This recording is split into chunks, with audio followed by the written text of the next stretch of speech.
Hi. ന്യൂട്രാസ്യൂട്ടിക്കൽസിനെ കുറിച്ച് നിങ്ങൾക്ക് അറിയാവോ? ഇന്ന് നമ്മൾ ഏറ്റവും കൂടുതൽ അറിഞ്ഞിരിക്കേണ്ട ഒരു സംഭവമാണ് കേട്ടോ ന്യൂട്രാസ്യൂട്ടിക്കൽസ് എന്ന് പറയുന്നത്.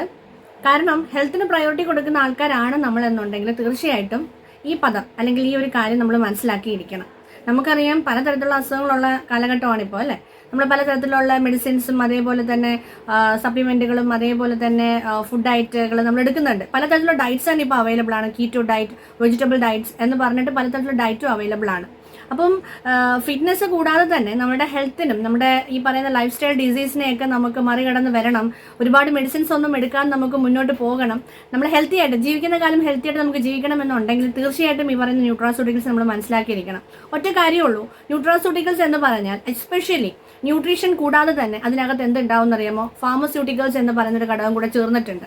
സോ അതുകൊണ്ട് തന്നെ ഈ രോഗമുള്ള ആൾക്കാർക്ക് ഏറ്റവും കൂടുതൽ യൂസ്ഫുൾ ആയിരിക്കും ന്യൂട്രാസ്യൂട്ടിക്കൽസിനെ മനസ്സിലാക്കിക്കൊണ്ട് അത് ഉപയോഗിച്ച് പോവുകയാണെങ്കിൽ ഹെൽത്തി ആയിട്ട് നമുക്ക് ലൈഫിനെ കൊണ്ടുപോകാൻ പറ്റും. സോ ന്യൂട്രാസ്യൂട്ടിക്കൽസ് എന്താണ്? ന്യൂട്രാസ്യൂട്ടിക്കൽസ് കൊണ്ട് നമുക്ക് എന്തൊക്കെ യൂസ്ഫുൾ ഉണ്ട്, അതെങ്ങനെയൊക്കെ ഉപയോഗിക്കാം, ആരുടെ റെക്കമെൻഡേഷൻസ് ഉപയോഗിക്കാം, ഏതൊക്കെ ന്യൂട്രാസ്യൂട്ടിക്കൽസ് ആണ് നമുക്ക് ഉപയോഗിക്കാൻ പറ്റുക എന്നൊക്കെയുള്ളത് ഡീറ്റെയിൽഡ് ആയിട്ട് ഞാൻ വരുന്ന വീഡിയോയിൽ ഷോർട്ട് വീഡിയോസ് ആയിട്ട് ഞാൻ ഇട്ടുതരാം. സോ ഞാൻ രേഖ കഴിഞ്ഞ 5 വർഷമായിട്ട് ന്യൂട്രാസ്യൂട്ടിക്കൽ അഡ്വൈസറായിട്ട് ഹെൽത്ത് അഡ്വൈസറായിട്ട് പോകുന്നു.